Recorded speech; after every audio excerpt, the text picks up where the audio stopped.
Hey, everybody. Thank you for tuning in to another episode of Maybe I'm Just Not Getting It. I'm your podcast host, Robert Davis. Really appreciate you all for tuning in. Before we get started, let me just plug myself real quick. Follow me on Instagram. Um, the name RTD underscore III. Facebook, Robert Trey Davis III, and all episodes are on Spotify. I promise you I'm gonna get them up to another platform soon. I'm not just saying that, I promise you I will. Um, so with that being said, I'm gonna jump into today's episode. This is kind of another rant, so I apologize if it seems kind of unorganized of me talking kind of just sporadically. But I call them soapbox rants, so I'm on my soapbox, like they would say. And today I kind of just wanted to talk about something that I feel like gets brought up in every, almost in like everyday situations, but it doesn't really get the full context of conversation like I think it deserves. And that's the concept of cultural appropriation. And so just to kind of start first, cultural appropriation, at least in a very layman's terms, is the concept of um, imitating or taking from one's culture with I'm gonna say, yeah, imitating or taking from one's culture without, I guess, properly acknowledging that culture. That's what at least the concept is said to be, or at least it's thought out in today's times. Is without properly acknowledging or respecting that culture that would seem to be the housing unit for it, that action or whatever. And it's important to talk when we talk about culture. It's not just racial. I mean, culture can be based upon your geographic location, your race, your nationality, your sexuality, your religion, your gender. Like I can, as a black man in North Carolina, my culture can be a lot different than a black man in San Francisco. A um, a Christian culture can be a lot different than Muslim. Um, you can be both, like I said, you can be just your country, your nationality. I mean, um, a Hispanic man from Mexico culture may be different than Hispanic man from Spain.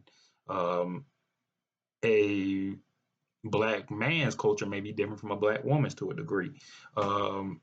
Somebody who grew up in a different time period in the 90s may have a different culture than somebody that grew up in the 70s.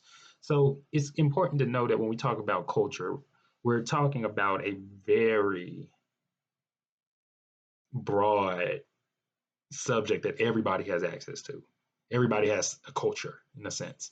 And we're talking about, and when we talk about like the ideas that are in the sense of what's appropriated, we're talking about everything.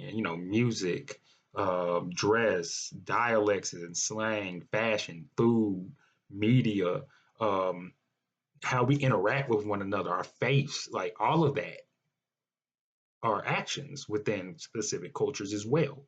And so it's I say that to say that it's important to note just the broadness that this conversation comes up on. We're not talking about one specific subset. We're talking about culture and the actions within a culture in a general sense, which can be almost anything.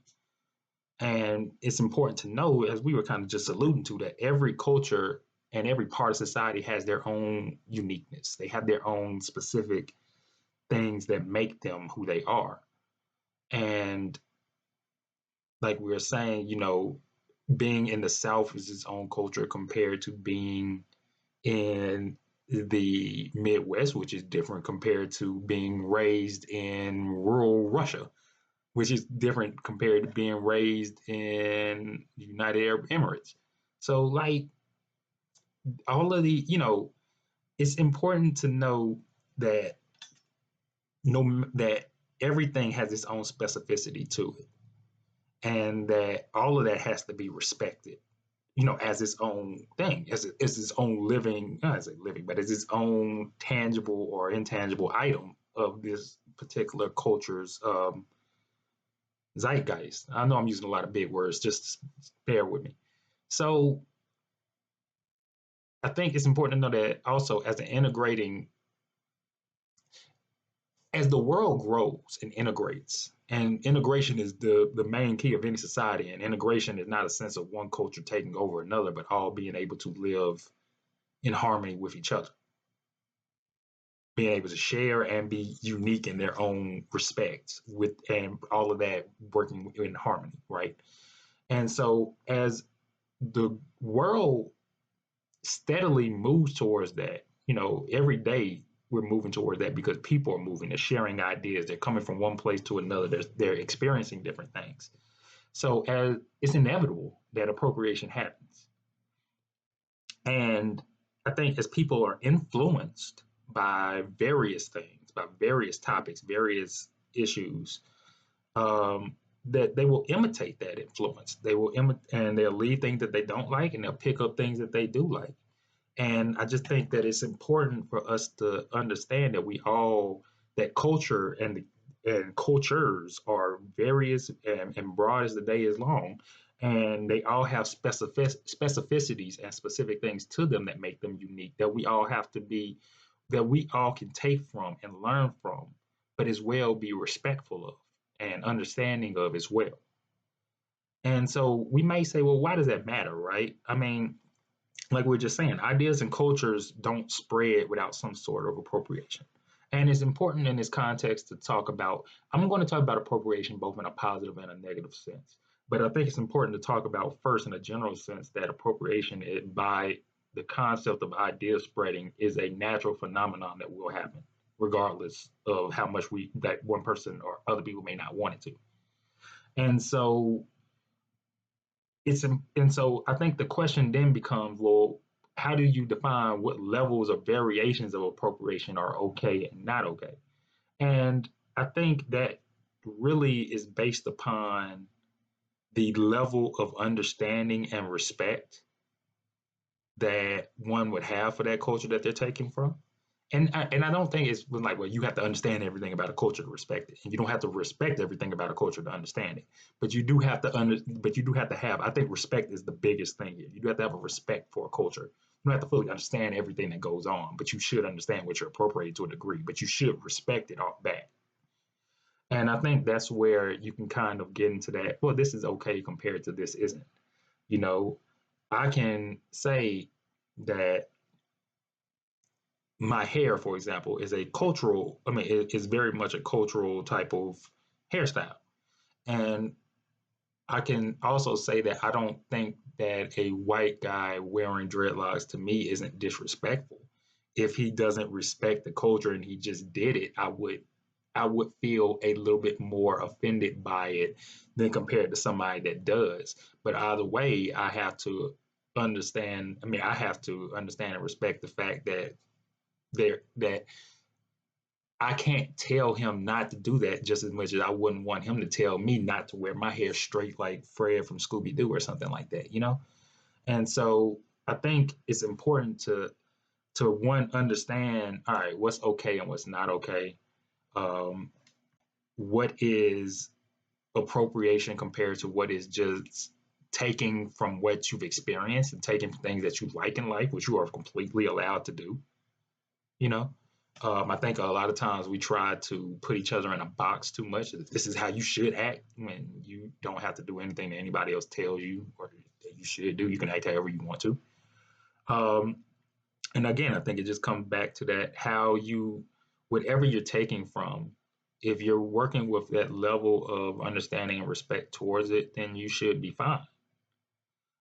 And so I think it's two concepts here that I think keeps people, it's kind of like the yin and the yang when we talk about cultural appropriation. And just that sharing and spreading of ideas. I think the concept of gatekeeping is one, because gatekeeping is where one person, or where not one person, but where an idea, and the way that we talk about idea can be anything in the sense, is seemingly kind of guarded because the impression is that it shouldn't be shared with another group because of who that group is, or because they feel, or that that group that has that idea feels like it should only be for them. I don't particularly believe that gatekeeping is a positive thing. Like, I don't believe that if I'm gonna use dreadlocks a lot because it's right here and I think it's easy for people to understand. I don't think that black people could gatekeep, or even black people trying to gatekeep the idea of dreadlocks is a good thing. And we're not doing that. But I don't, just theoretically, if that was the case, I wouldn't think that was a good thing. For the same reason for the hair example I just gave. Rap music, I wouldn't think that black people gatekeeping rap music was a good thing, because I wouldn't want white people to be like, well, you can't make country, you can't make pop, you can't make rock and roll, even though black people did make rock and roll and that was appropriated based off of that. Uh, um, and white people appropriated that sound. And I don't think that was completely a negative thing because it is a sharing of ideas and cultures. But it is. I mean, but that is the truth and the history behind it. And so I think gatekeeping to a degree comes from that fear that, oh, they're going to take this and they're going to make it their own and they're going to do all these things with it and we're not going to get any credit for it. And while I get that, while I get the fear of it, you can't keep an idea quiet because you can't tangibly control it, for one.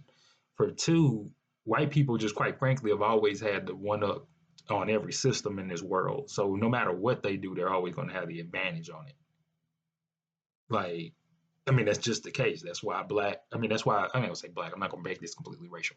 That's why rappers, and they say, or any musician, especially coming from an urban field, you don't make your real money until you gain your white audience. I mean, it's just the way that it is. Like, um, and on the flip side of the gatekeeping, I think is what causes the gatekeeping is that you get, some of it comes from, some cultural appropriation comes from a level of mocking or disrespect or ignorance. I take a lot of this when I see people trying to imitate being hood, or being like a nerdy white guy, or I think a lot of racial stereotypes come across that as just strictly mocking, disrespectful, and I think that's where we come across people trying to be very much, um, what's the word I'm looking for? People trying to very, that's where the gatekeeping, I think that gatekeeping type of phenomenon comes in, and that people don't want their culture, where however that may be, to be mocked or disrespected. And I think, that's where we become very hesitant to share. But as long as people are able to communicate with each other and move freely with each other, then there is nothing that we can do to stop the spread of culture and ideas. And really, we shouldn't, quite frankly. But I think it's important that when we see these things of mocking and disrespect, when you see a white person dressed up in blackface and the big lips and all sort of stuff like that, it's important to understand that that person does not have a respect or understanding of the culture, and that's why it is perceived as disrespectful. While compared to, I'm gonna say just a white musician rapping, I don't, while that's a literal musical form that black people may have made famous, but white people can do as well, I don't consider that as much mocking or disrespect. But I do think to a degree the gatekeeping comes in where it's like, oh, they shouldn't be able to do that. And I'm like, well, why not? I mean, it's a free thing for them to do. If they want to rap or rhyme or poetry, shit, why not? So I think it's important to understand that gatekeeping versus the fear of that mocking and disrespectful type of concept, and why we choose to kind of hold on to things as strongly as we do. And so, just to kind of run through some examples of it, just to kind of kind of bring some faces to the point to a degree. We see it, cultural appropriation a lot in music, right? And again, I'm talking about this more in a positive than a negative sense, but um, like Beyonce with the Cowboy Carter thing, you know, again, the concept of should a black woman be able to make a country album? Yes, by all means, she should be able to. Not because she's country, but because it's a free world and it's music, and anybody can make whatever music they want. Yes, like that. And to me, that's the base of the answer is yes. And so, to see her go from the R&B and pop stage to be able to make a world-class country album, that isn't a example of cultural appropriation in a positive sense of being able to take a culture, one that she understands and respects through, the musical artists and the producers that she uses, and really be able to, and just the musical style itself really being a country album and not just being something where somebody's like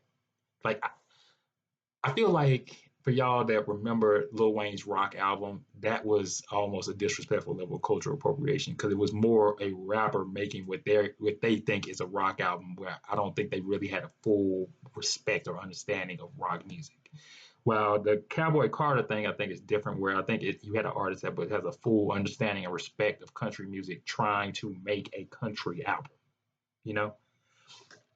And so, I mean, on the flip side, we're coming back, and just to kind of veer off a little bit, the relationship between rap and country, and I say that because I was going to bring up Post Malone and Lil Nas X next, but they're all of those are a close example of the close relationship between rap and country music.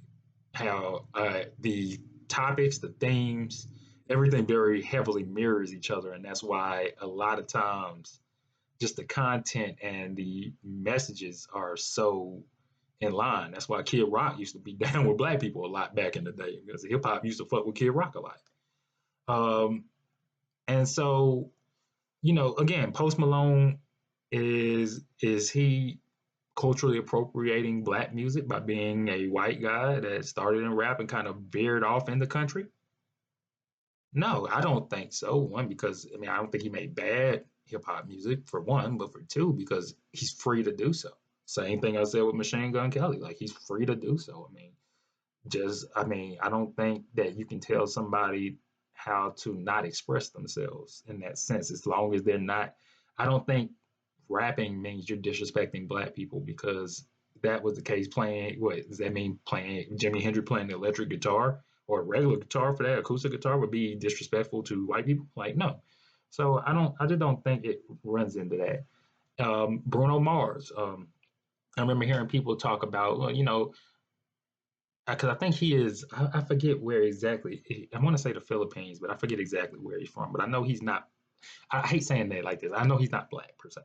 And like, I know there were some people that were saying, "Oh, well, you have this guy and he's imitating black artists even though he's not black." But Bruno Mars grew up listening to R&B. He grew up listening to soul. He grew up in the R&B culture.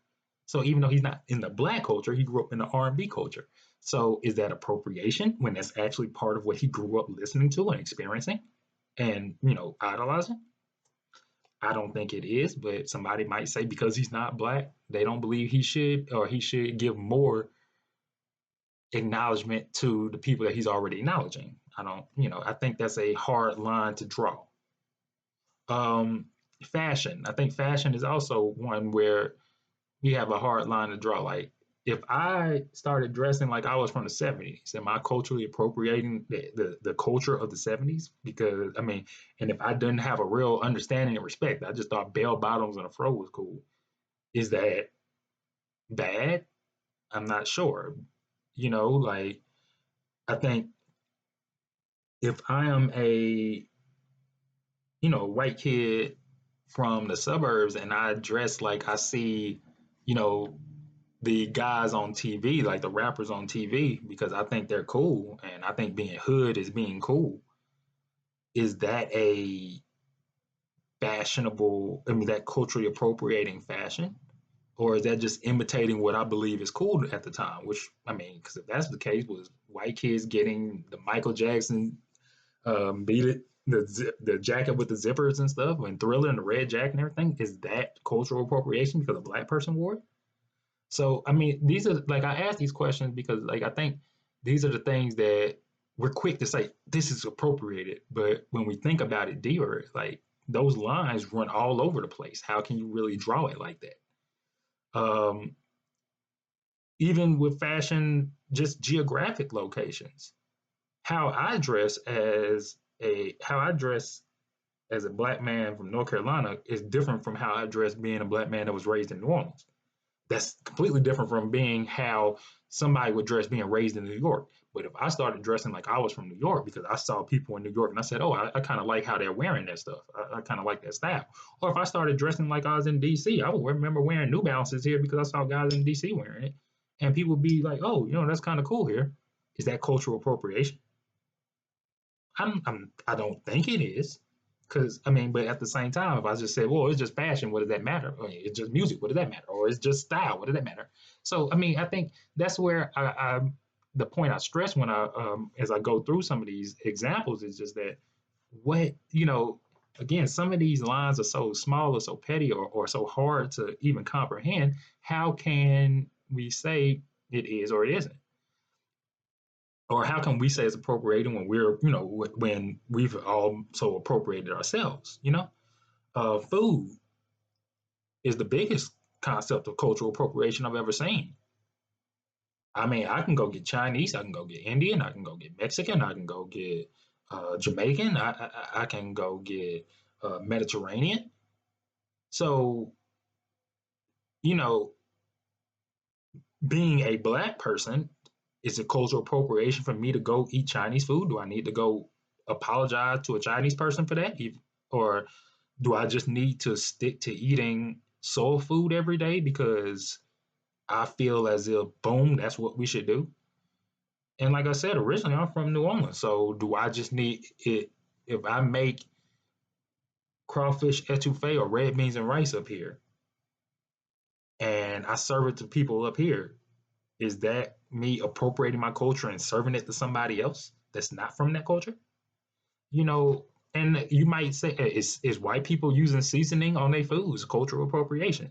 You might say to me, well, Robert, this is silly. Well, that's my point. Where do we draw those lines? That's, to me, that's just it. Dialects and slang. Again, you don't, because I've been in North Carolina so long, you don't hear how, like, certain words that come out. Because I've been raised in different parts of the South, my dialect is all over the place. If I chose to talk like I was from California, is that culturally appropriating their, is that cultural appropriation of a West Coast culture? If I chose to talk like I was from Britain, is that cultural appropriation of a British culture? You know, if a white person chose to talk like me because that's what they felt like sounding country was, is that cultural appropriation of that? Or is that cultural appropriation if they felt like, well, that's how a black man would sound? Is that cultural appropriation of being black? What if they, decide to do that and talk like me because I like the way he says it. He says phrases that I like. And that made them somebody think, oh, you're trying to sound black, so you're cultural appropriating. That what if that wasn't their intent? What if the black part of it was they weren't trying to sound black? They just liked how I talked.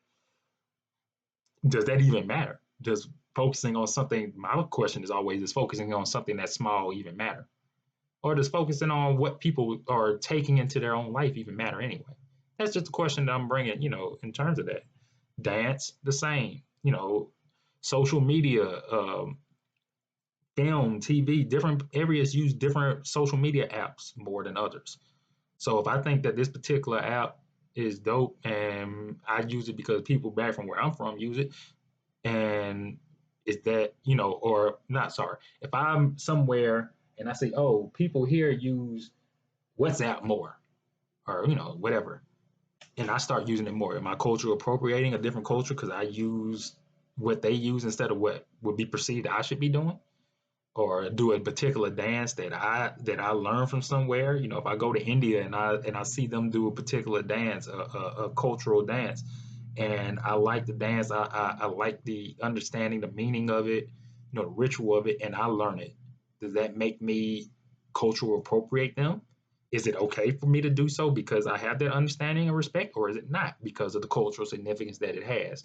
These are all questions, I mean, that I have to ask as the person imitating as well. I do think it's important to think that just to know that there is some ownership on the people that are imitating as well, to have an understanding of where, in your personal, and I think that line is subjective for everybody, but just where that line kind of draws. And so, the concerns that I have regarding this is, first, how do you decide what is yours to be appropriated, right? I mean, it goes back to what I was saying about, like, the hair, or even anything. Like everything is taken from somewhere else, and nothing is really truly original. So, how do I decide what is mine and what I believe is mine may come from somebody else? You know, I may, or what I believe is mine, a different culture may believe isn't mine. It may be disputes over who had that. And I think because it's so hard to really, and really pointless a lot of times to really define this is black, this is white, this is southern, this is Christian. Does it really matter in the sense of no, you shouldn't take it, or you should, because of that? Like, I don't really think it matters. But I think it's just very hard to decide what is because of how cultural lines are so intangible and how they shift so easily and how everything is so drawn and weaving together. It is difficult to really get an understanding of what is yours to be appropriated unless you wrote it and signed off and got it trademarked as yours. Then it can be classified as theft. I can't say talking country is if somebody talk like I did or use a lot of slang like I did. Oh, they appropriated the country culture. What is country culture? Like some of this stuff even got to be defined. Like, you know what I mean? Like, so I think it comes into some of it comes into this silliness that I just wanted to highlight because I believe some of the times these arguments are silly where we're arguing over no, white people are getting these dances from black fraternities, and it's like, okay, I mean, who cares? Like, I mean, if they did it and people liked it because they were white, then they were going to like anything that they did because they were white. What did it matter? Like, I just think I think it turns into this massive kind of finger pointing blame game that I think is just I think it's very easy to get into and it's easy to get sucked into the conversation because it's oh yeah like it because we get sucked into everything of a kind of a racial conversation now, but I don't like trying to tell other people what they shouldn't do or this is your fault, especially when it's messy like and things that can't be defined like this. And I also think that it's just hard to define where that line begins and ends. And because of that, it goes back to how do you decide what is yours to be appropriated, and it again go back into that massive finger pointing game. Like, I'm gonna go back to the rap music for a minute. If I, as a Hispanic person starts rapping, is that reggaeton? Is that cultural appropriation? If I, as a white person, start rapping, and you say, "Oh, that's fine," but then I try to use autotone to imitate strictly like sounds just like Future or something like that. Is that cultural appropriation? Where is the line in that? Is it just music? If I dress like if I dress like somebody I've seen off of BT or something like that because I thought that was cool, is that fine? But when I wear a specific if the clothing I wear has some sort of specific insignia, logo, or statement, or something specific to a certain like location or a certain um, group, is that me culturally appropriating then because I'm going beyond that general surface level interaction? I don't know, and I think because again that's so hard to define. It's just not something that we should spend time on doing. I mean, I think gatekeeping can be overtly discriminatory and really for no reason, you know, because again, it goes into that, well, you can't do that then. I mean, if I can't do this, then you can't do that. And that back to that finger pointing thing. Well, if I say, okay, white people, you shouldn't be able to get dreadlocks. Asian people, you shouldn't be able to get dreadlocks. Hispanic people, you shouldn't be able to get dreadlocks. And they say to me, well, okay, well, you shouldn't be able to straighten out your hair. You shouldn't be able to wear long uh, beards. You shouldn't be able to do X, Y, and Z. And then we just get into this back and forth about what one person shouldn't be doing compared to what another person should be doing, like it, and not really respecting each other for what it is. And I mean, I do think that the uniqueness of our cultures must be respected and preserved. Like in saying this, I know I've talked very much, I've talked highly, I've talked in a positive sense about appropriation because I believe it is an inevitable, I don't want to call it phenomenon, but it's an inevitable force that happens when people meet and exchange ideas. And I don't think it's something that can be stopped. But I do think that cultures can be respected and preserved at the same time. Like, I think a white kid can dress like he seems like somebody he's like his favorite rapper, and still hip hop as a culture can be respected. I think a person can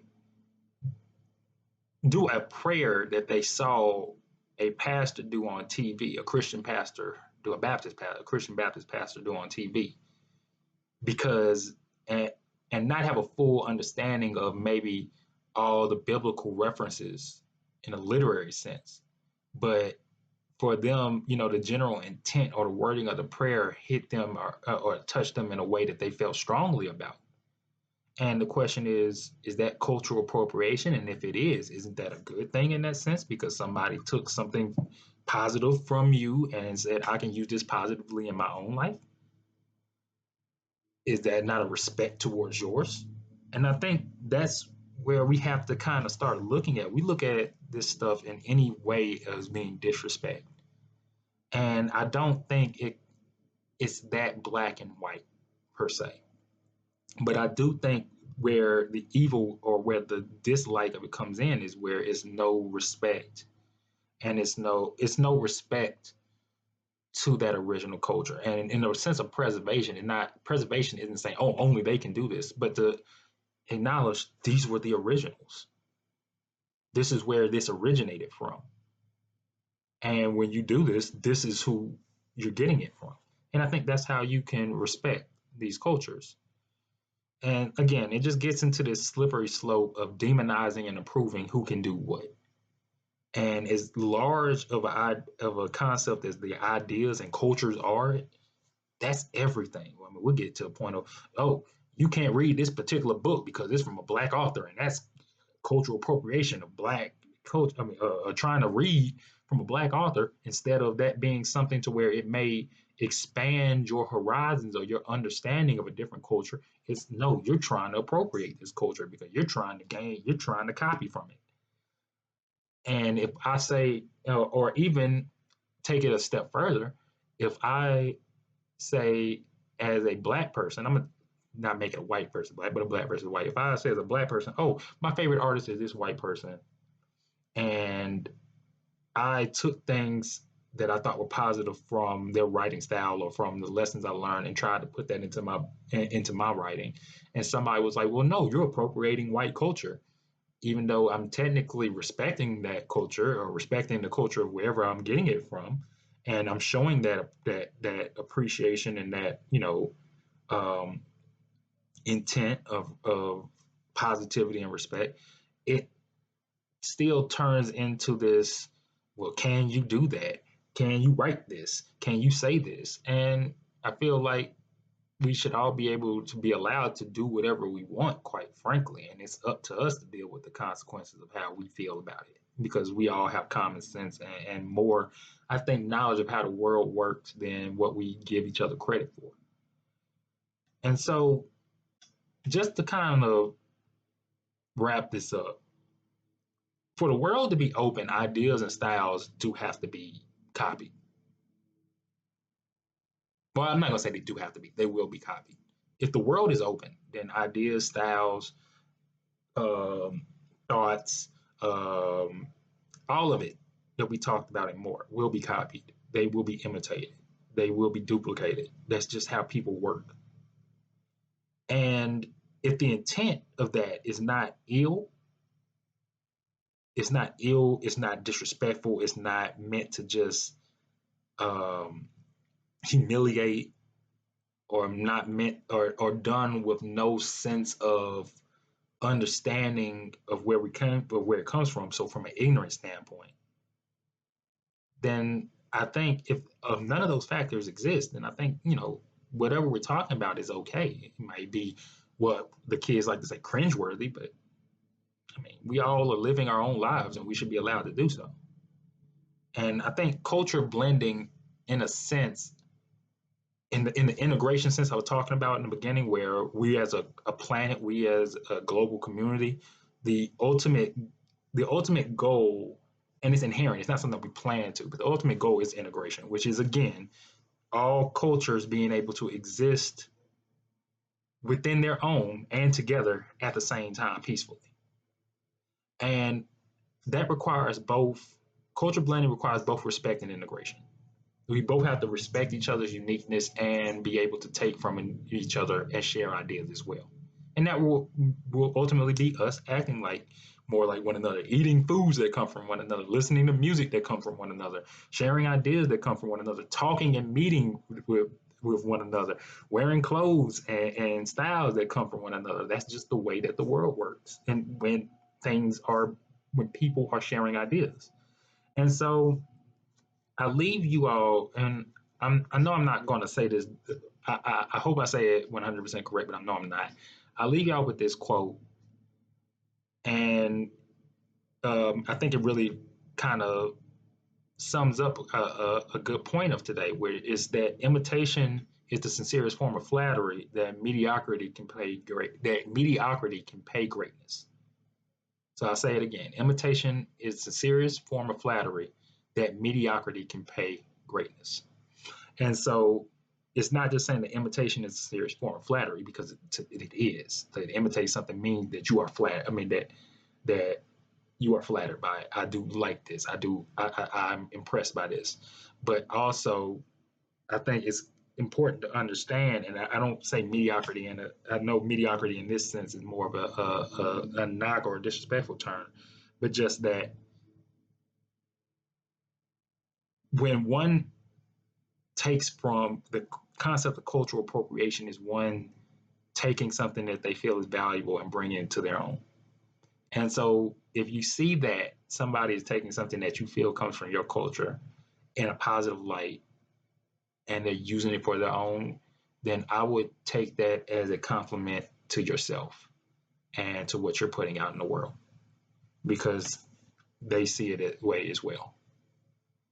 So with that, I appreciate y'all. I'm gonna hop off my soapbox now.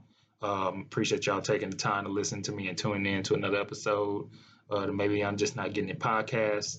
I'm your host, Robert Davis. Remember to follow me on social media, Instagram, RTD underscore III, Facebook, Robert Trey Davis III. All episodes out on Spotify now. I appreciate y'all once again. You don't know how much it means for your engagement. Love y'all. Peace.